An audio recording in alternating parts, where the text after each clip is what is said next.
নতুন সর্বজনীন pension scheme প্রত্যয়কে বৈষম্যমূলক ও কম সুবিধার দাবি করে সারা দেশে দ্বিতীয় দিনের মতো কর্মবিরতি পালন করছেন পাবলিক বিশ্ববিদ্যালয়ের শিক্ষকরা। ফলে অচল হয়ে পড়েছে ক্লাস, পরীক্ষা, একাডেমিক কার্যক্রম সহ সকল প্রশাসনিক কাজ। প্রতিনিধিদের পাঠানো তথ্য ও ছবিতে আরও জানাচ্ছেন তামান্না জেনিফার।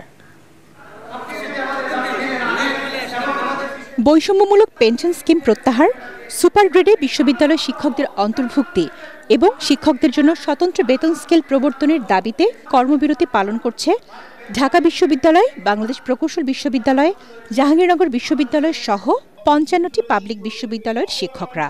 ফলে ক্লাস, পরীক্ষা সহ বন্ধ রয়েছে বিশ্ববিদ্যালয়ের সব কার্যক্রম। এই ধারাবাহিকতায় কুষ্টিয়া ইসলামী বিশ্ববিদ্যালয়ে চলছে আন্দোলন।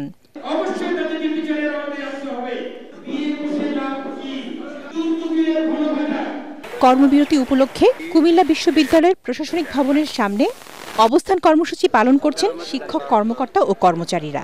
একটি অদৃশ্য শক্তি মাননীয় প্রধানমন্ত্রীকে আমাদের বিরুদ্ধে নেওয়ার জন্য এই পদ্ম স্কিম চালু করে আমাদেরকে বঞ্চিত করার চেষ্টা করছে।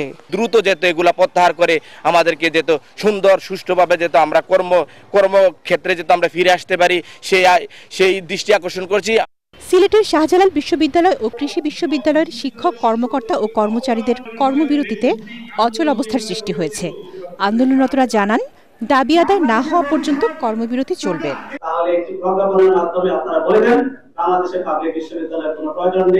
চট্টগ্রাম বিশ্ববিদ্যালয় এবং চট্টগ্রাম প্রকৌশল ও প্রযুক্তি বিশ্ববিদ্যালয়ের শিক্ষকরা সকাল থেকে বিশ্ববিদ্যালয়ে অবস্থান করলেও কোনো ধরনের শিক্ষা কার্যক্রমে অংশ নিচ্ছেন না।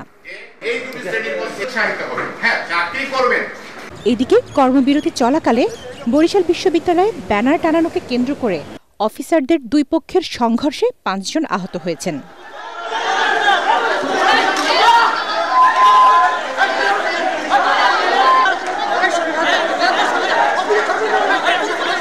তামান্না জেনিফার, এটিএন বাংলা।